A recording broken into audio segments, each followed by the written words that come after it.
Hello everyone!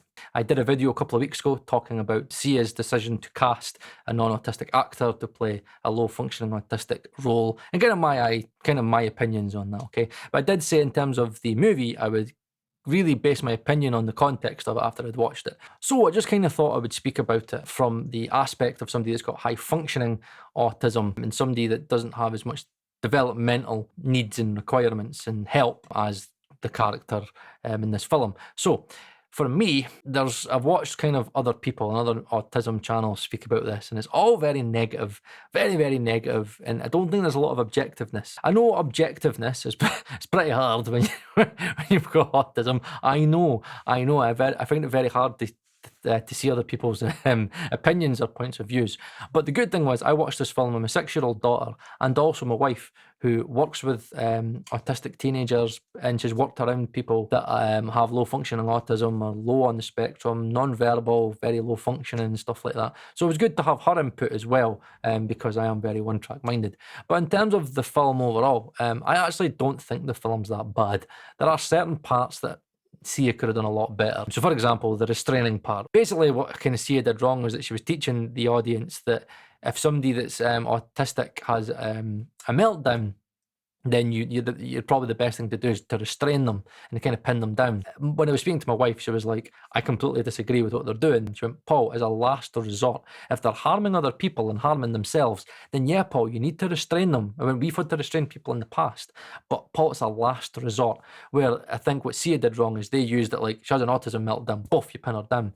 She could have done a better job at explaining to people that this is a last resort. And I think what she maybe could have done, I was thinking about this, because I always think about stuff after I watch stuff, was that in the same like part of the film when they're in the park and she has this autism meltdown and she pins her down in front of everybody, what they could have done was, say like maybe another part of the film, or maybe on the same walk, somebody else that has autism has a meltdown, and say like the carer or the parent deals with that in probably the way that's the best way to deal with it, to kind of show you that this is probably not the best way to stop somebody having a meltdown.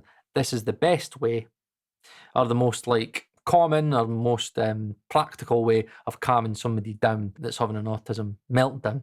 That could have been done way better from SIA, because people watching that film, again, imagine you have a child that's like autistic and you're kind of really struggling, you don't have the help, and you watch this film, you go, right, when they have a meltdown, I'm going to pin them down and that's going to work.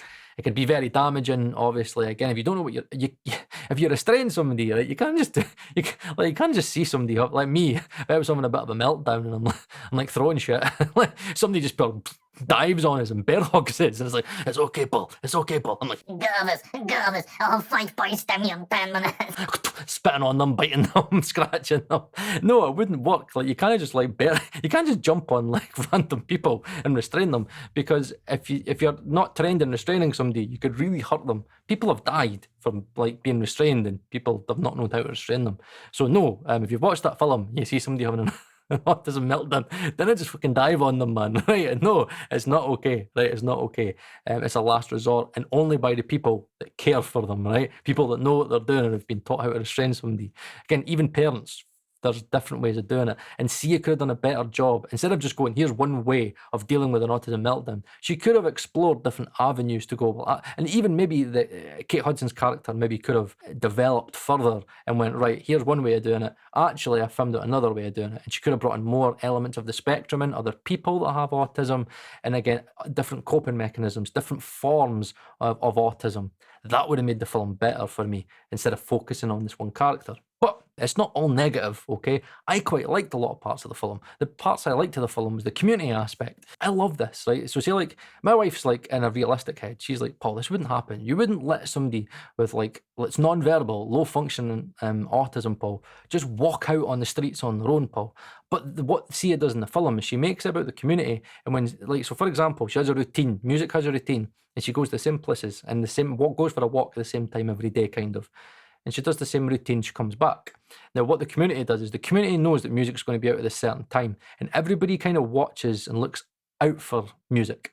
I really like that. And it's like that. So when she gets to a certain point, kind of somebody steps in and everybody's kind of looking after her. You get some people that are walking behind her, and it's giving her that independence and that thing to say, yes, it's very disabilitating, if that's the right word. It's very disabilitating, kind of what she has to go through, but she can still go out the house and she doesn't need to be cooped up, and she can still kind of have some form of her own independence, but it all revolves around the community. And I loved that impact that Sia put in there. And not many people speak about that. What I love about living in a village is that if one of my daughters were like music, I would like to think that I wouldn't go chapping people's doors, be like, oh, by the way, see at 2 o'clock, you need to come out your house because I'm just throwing her out the streets, okay? And I would like to think that if my wife was to go like chapping people's doors and saying, look, we've got this idea that we'd really like our daughter to kind of walk around the village. It might be like 10-15 minutes, but at certain points, could you have a look at that? It'll be the same time every single day. Look, if you could look out for her at this certain point, and then you kind of just have a chain of people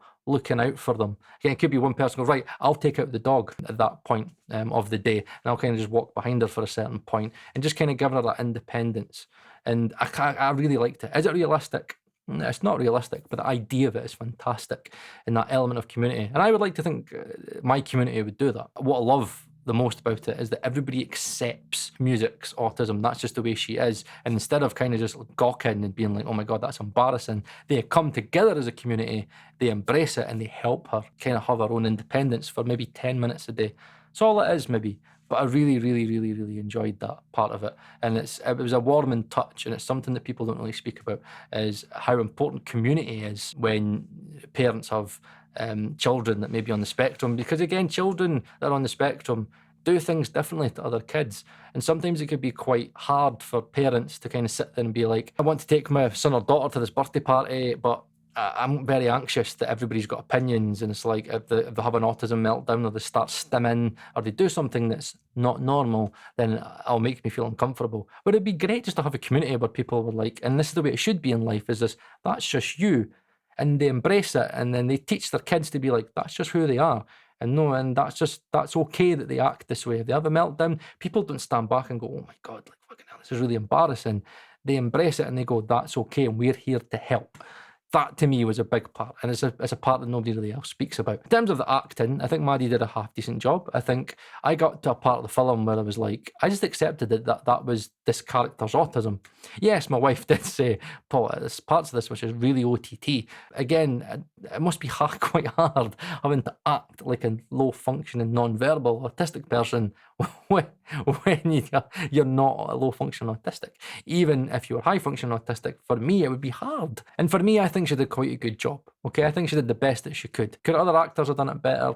Possibly, but yeah, I thought it was believable enough where I kind of forgot she was acting it, and I just seen it as that role. And again, one of the things that people need to remember is that as much as the film's called music, and it's like the film's kind of focused, you think, a lot on this character, Kate Hudson's character is actually the protagonist. She's the main character. And it's kind of all about Kate Hudson's struggle of being somebody that's selfish and having to kind of prioritize music. And it was very important to show people that might be kind of on the fringes, on the outside of the autism spectrum, that being a parent or a carer for somebody that's autistic is kind of disabilitating for them as well, because their life, they have to prioritize that person. I have a routine as well, and you have a routine, and your mum has a routine, and your granny has a routine.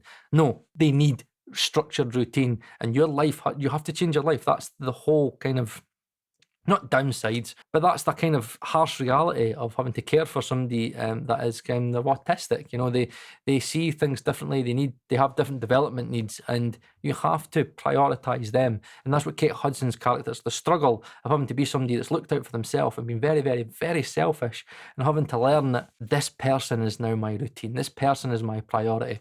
And again, I love at the end of the film. Now, if you've not watched the film, I'm going to kind of ruin the end for you, so I'm sorry. But this is a review. But at the end of the film, there's a chance that music can go to a separate kind of place where she can have her own room and stuff, and she's kind of like almost an institute for people that have autism, almost like a kind of a care home. It was the kind of showing the kind of harsh reality again of a lot of these places where people cannot deal with caring for somebody that's like low functioning autistic, and again they send them away to someplace, and the resources are not always great, and people do the best what they can with the budgets that the government give them. Really, Kate Hudson's character was a way to completely take music's routine and just completely break it. And not only has she not got anybody that she doesn't know, she's not got anybody that she's comfortable with, she's in a new place that she's unsure of, And Kate Hudson's character, in my opinion, does the right thing and goes, "Know what? I'm going to make you my priority, and we're going to do this together." And that's the choice that I make. And that, I quite like that part of it. That's just life. You just accept the cards that life deals you. Okay, and it's that thing where it's like somebody that's so selfish and had to think about herself all this time has now, you know, got herself clean and has now made her life a priority, like what the community did. The film's all about them coming together. So again, Kate Hudson's character and the neighbour, okay, they kind of start a kind of a romantic thing going on, but what brings them together is music, is looking after music. And again, it's that thing where it's them coming together for the one goal of looking after and prioritizing this person. And some people might kind of sit there and say, well, actually, no, you're kind of painting this out to be a negative thing where like people have to give up everything to look after somebody that's autistic. The harsh reality is, it's very true. It's very difficult to care for somebody.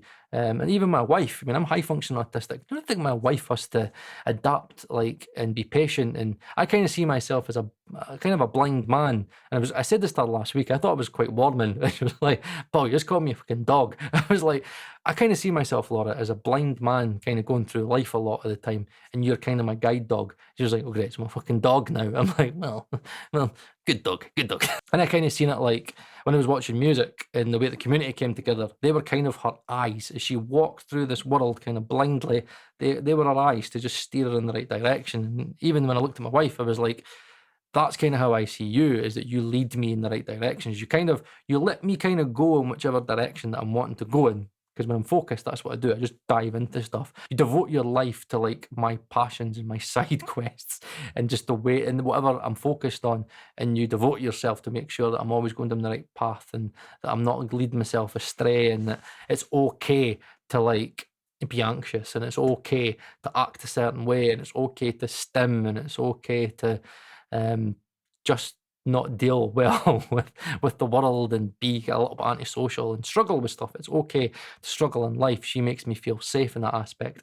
And that to me is kind of what Kate Hudson's character becomes for music. Kate Hudson's character has to take the form of the grandma and become that person for her and kind of become music's guide dog in a sense. People might totally agree with it, but it's just the way my mind thinks, okay? I quite like guide dogs. I always see blind people with guide dogs. I'm like, fucking love guide dogs, man. Then everybody's like, remember, you can't touch a guide dog. I want to touch the guide dog. I want to touch the guide dog. Paul, don't touch the guide dog. But I want to touch the guide dog. He won't mind. Paul, don't distract him. Don't distract him. I did watch this film and call my wife a guide dog, but okay, whatever. I thought it was quite warming. I know what I meant by it. But yeah, I think overall, the film's okay. It's a good watch. I think it's certain bits of it that she was a little bit insensitive and she could have done better. It's got the right meaning at the heart of it. It's just that it could have been delivered a little bit better. So yeah, if you've watched the movie, let me know your thoughts down below as well, and consider liking this video and also subscribing as well, because I do plan on kind of maybe doing daily vlogs or just kind of getting more content up here as well to share more about my high functioning autism, maybe just autism in general. Okay, so thank you very much for watching, guys. Thanks again. See you again soon. Like and subscribe.